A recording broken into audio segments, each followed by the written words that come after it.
Hi and welcome back. Tony Morgan came out of Chicago, the nation's heartland, and was a tremendous success there. Came east and was a tremendous success here, and to this day. He has over 12,000 wins. He's one of the top drivers around. And we got a feature about him, don't we, Shannon? Yeah, that's right. And Tony Morgan in 2007 comes off his best season yet with over $10 million in seasonal earnings. Here's a little bit more from Tony. Racing is the name of the game for driver Tony Morgan. It's one of those jobs you really don't call a job, it's a passion. I'm the sixth generation of my family to race horses. Every one of my family has raced horses, and they're all involved in it. My mom's a veterinarian, and so it just came naturally for me, and that's all I've done my whole life. I really never have worked a job. So 2 years ago, Morgan led the nation in wins and is one of only 4 drivers in the history of the sport to eclipse 12,000 victories.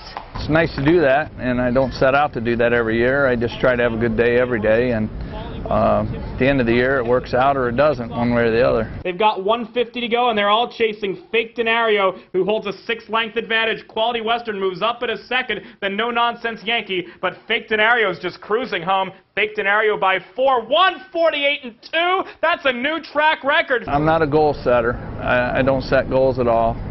Like I said, I just try to have a good day every day, and the bad days I try to turn the page as quick as I can, and that's what keeps me fresh and keeps me going and keeps me motivated.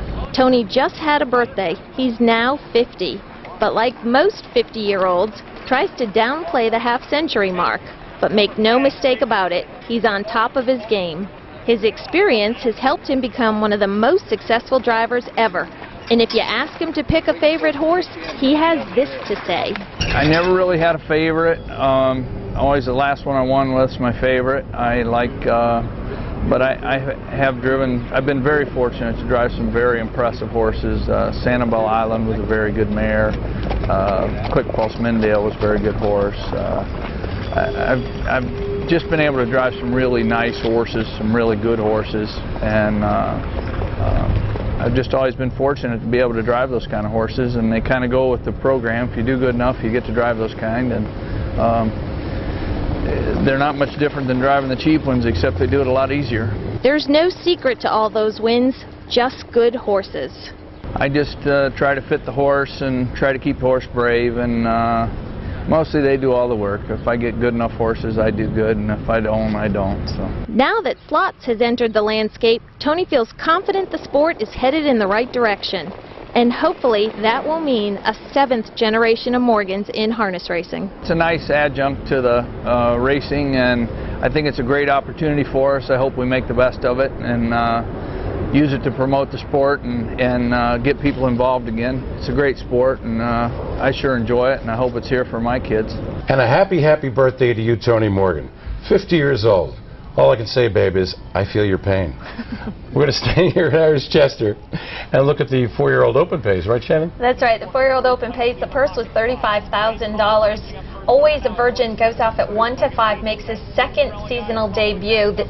Truey's legacy does come off 4 wins, last 5 starts. He's absolutely razor sharp. Cinderella Guy ships in from Pocono against the open company there. Here's the call. They race into the far turn. Always a Virgin. Leads by just ahead. Brave calls a pressing second. Truey's legacy from the pocket. 3/4 in 123-4. They're midway around the far turn, and Brave Call pokes his white blinkers in front, but Always a Virgin is fighting back toward the inside.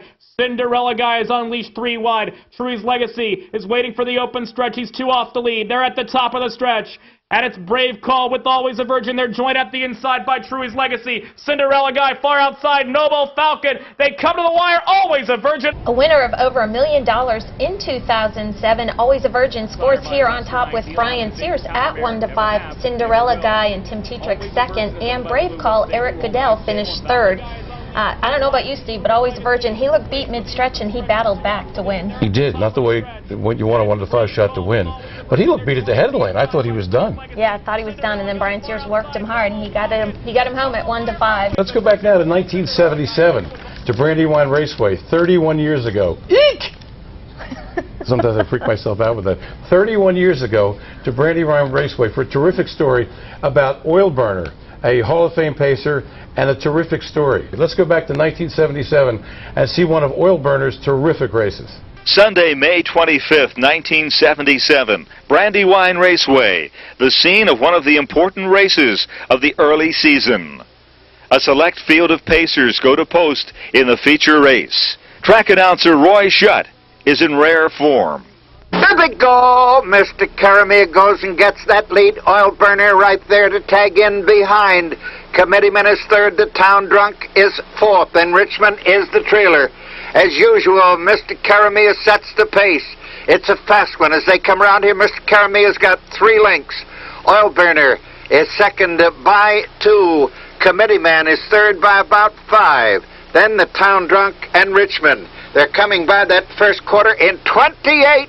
And Mr. Caramia right now is up there by 4 or 5 lengths. Mr. Caramia, with all that early speed, is showing a big fast pace. Oil burner's closing the gap now in second. Committeeman is third. Town Drunk up a tighter 4th.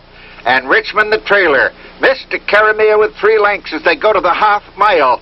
Mr. Caramia on top by 3. Oil burner is second, a length and a quarter. Committeeman is right there with him. By the half, 57 and 2. Mr. Caramia from down under. He's there by 3 lengths. Oil burner is second, a length and a half. Committeeman is third. Now Vern Crank shakes up Town Drunk, and here he comes. It's Mr. Caramia by 2. Now Benny Webster's going to work on oil burner. Then Committeeman is hanging in there, but coming are Town Drunk and coming Richmond.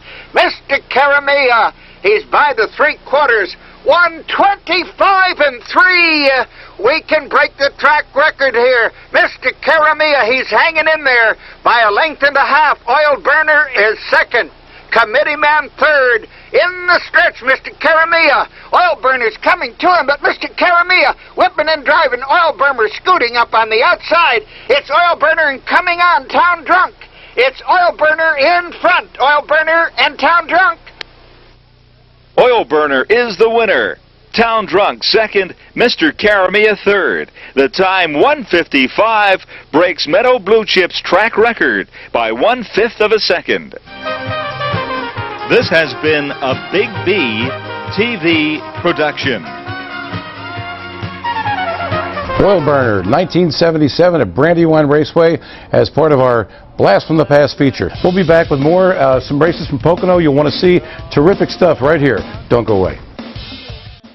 It's Mac Lobel, and he's pouring it on. It's Niatros by 4, and he's going away. The Harness Racing Museum and Hall of Fame, a place where heroes come to life, preserving harness racing's treasured past while promoting its exciting future. And now get ready to harness your excitement with the thrill of harness racing's 3D simulator. The Harness Racing Museum and Hall of Fame now offering free admission. Bigger, better, bolder than ever.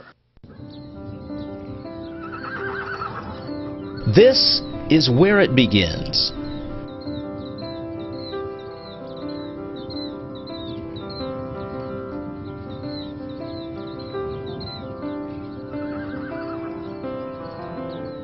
Here's where it ends. Ron Pierce urging him on. It's Donato Hanover. It's the Donato Tonian. Hanover Shoe Farms, the greatest name in harness racing.